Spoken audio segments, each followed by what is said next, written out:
The lunch hour in the office was only partly spent by Denham in the consumption of food. Whether fine or wet, he passed most of it pacing the gravel paths in Lincoln's Inn Fields. The children got to know his figure, and the sparrows expected their daily scattering of breadcrumbs. No doubt, since he often gave a copper and almost always a handful of bread, he was not as blind to his surroundings as he thought himself.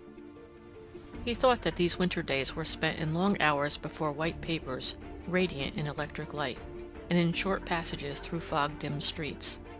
When he came back to his work after lunch, he carried in his head a picture of the Strand, scattered with omnibuses, and of the purple shapes of leaves pressed flat upon the gravel, as if his eyes had always been bent upon the ground. His brain worked incessantly, but his thought was attended with so little joy that he did not willingly recall it, but drove ahead, now in this direction, now in that, and came home laden with dark books borrowed from a library.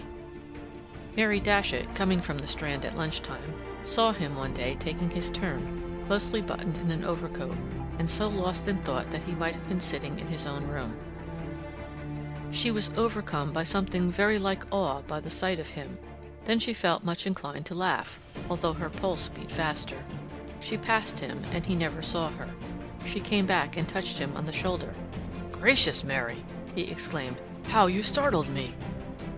"Yes, you look as if you were walking in your sleep," she said. "Are you arranging some terrible love affair? Have you got to reconcile a desperate couple?" "I wasn't thinking about my work," Ralph replied rather hastily. "And besides, that sort of thing's not in my line," he added rather grimly. The morning was fine, and they had still some minutes of leisure to spend.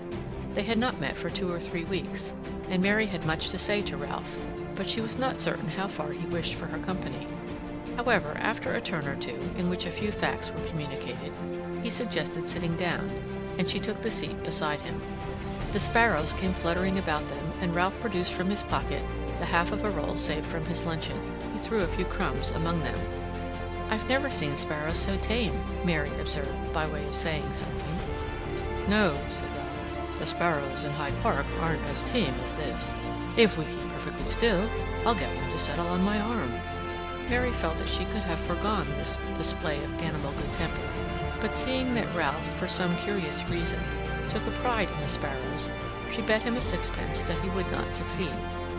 "Done," he said, and his eye, which had been gloomy, showed a spark of light. His conversation now was addressed entirely to a bald cock sparrow, who seemed bolder than the rest, and Mary took the opportunity of looking at him. She was not satisfied. His face was worn and his expression stern. A child came bowling its hoop through the concourse of birds, and Ralph threw his last crumbs of bread into the bushes with a snort of impatience. "That's what always happens, just as I've almost got him," he said. "Here's your sixpence, Mary, but you've only got it thanks to that brute of a boy. They oughtn't to be allowed to bowl hoops here." "Oughtn't to be allowed to bowl hoops? My dear Ralph, what nonsense!" "You always say that," he complained, "and it isn't nonsense. What's the point of having a garden if one can't watch birds in it? The street does all right for hoops, and if children can't be trusted in the streets, their mothers should keep them at home." Mary made no answer to this remark, but frowned.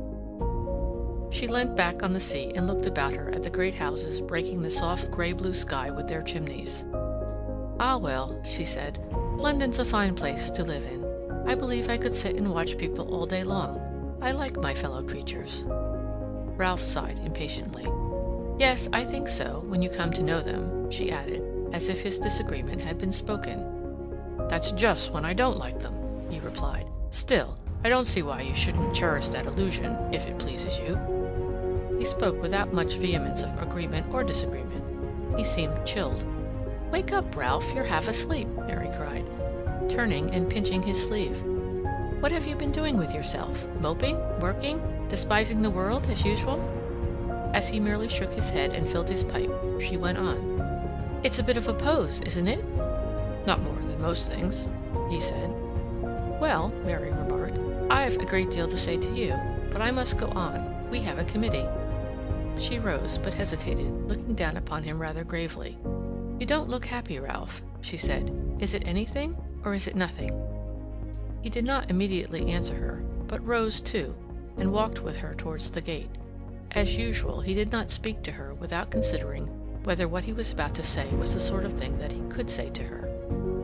"I've been bothered," he said at length, "partly by work and partly by family troubles. Charles has been behaving like a fool.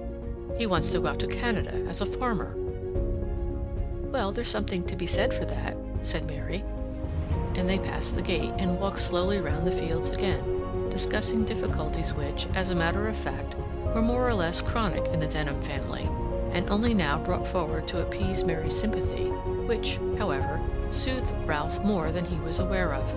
She made him at least dwell upon problems which were real in the sense that they were capable of solution, and the true cause of his melancholy, which was not susceptible to such treatment, sank rather more deeply into the shades of his mind. Mary was attentive. She was helpful.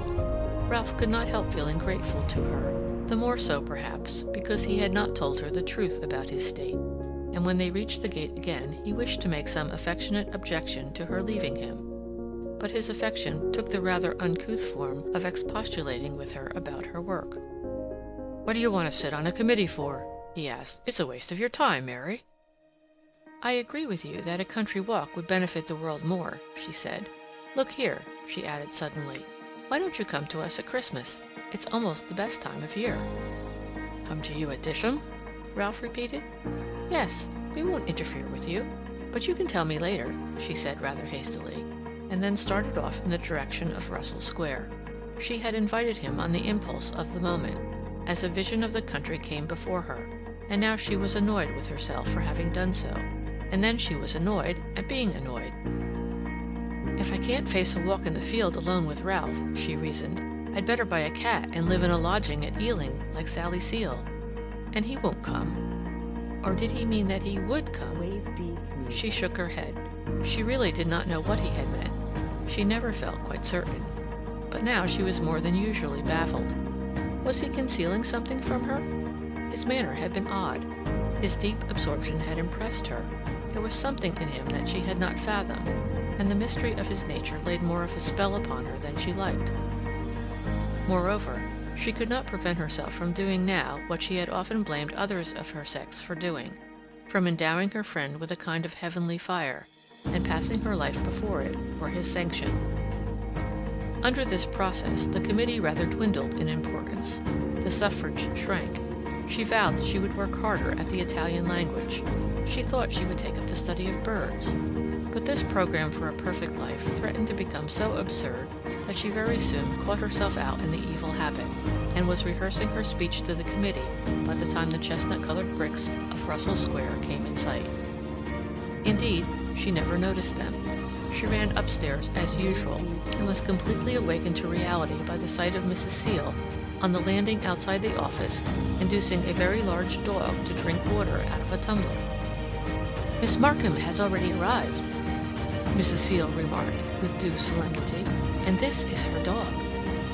"A very fine dog, too," said Mary, patting him on the head. "Yes, a magnificent fellow," Mrs. Seal agreed. "A kind of St. Bernard, she tells me. So like Kit to have a St. Bernard. And you guard your mistress well, don't you, sailor? You see that wicked men don't break into her larder when she's out at her work, helping poor souls who have lost their way. But we're late, we must begin." And scattering the rest of the water indiscriminately over the floor, she hurried